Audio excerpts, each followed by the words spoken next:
All right, let's try a totally different sort of demo this time. The number one feature request on the site after I built it was I want to be able to search my own tail number. And I think people's motivations are twofold. One is for a close call I do remember, I want to know how close was it.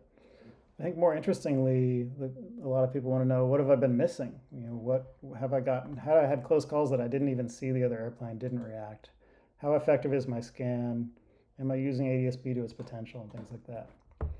So let's pretend we're this aircraft 97 Juliet Foxtrot. It happens to be a skydive plane based at South County Airport in California. And when we typed in our tail number, we immediately got these 6 events, which are loss separation events. We click on them, and it'll take us right there and show us that event. All right, so we're going to be the red airplane in all of these. We're the jump plane. Looks like we're on a jump run here, maybe, coming back to the airport. And the blue aircraft saw us and got out of the way.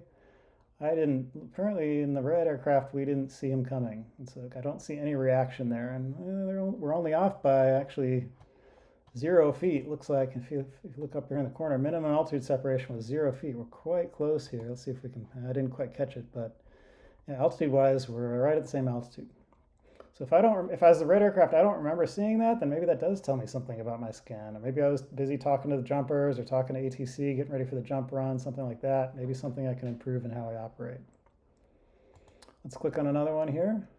Let's see what we got here. So it looks like I'm coming back into the pattern. Somebody else is in front of me, and then I put on the brakes there right at the last second. Clearly, I saw that coming, and I responded, and that seems pretty okay. Let's click on another one. Here we're flying off to the east.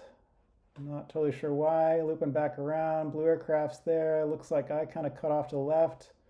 So I pretty clearly saw that guy. No problem there, right?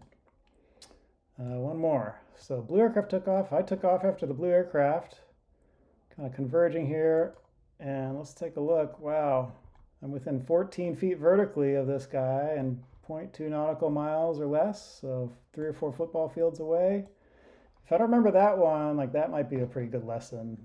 Taking off behind a slower aircraft, really got to watch for that. Maybe fly a normal pattern or just give a little bit more spacing. So we got 2 more we can look at here. Let's see, looks like departing the airport. Oh, in fact, here, it turns out this airport also has a noise abatement procedure for a slight left turn after departure. Looks like I flew it, but the blue airplane behind me didn't. And so we got a little close. Maybe nothing, I didn't do anything wrong there. Blue aircraft should probably do the noise abatement procedure just like we saw at the previous airport. Last one. Let's see, looks like I'm coming back from the west, maybe coming back from a jump run. Somebody else is in the pattern. Looks like I kind of deviated out to and made a little bit of a right turn there to avoid him. So pretty clearly saw that guy, so maybe no problem there. So we saw 2 interesting, out of these 6, we saw 2 kind of interesting loss of separation events that we might have learned something from.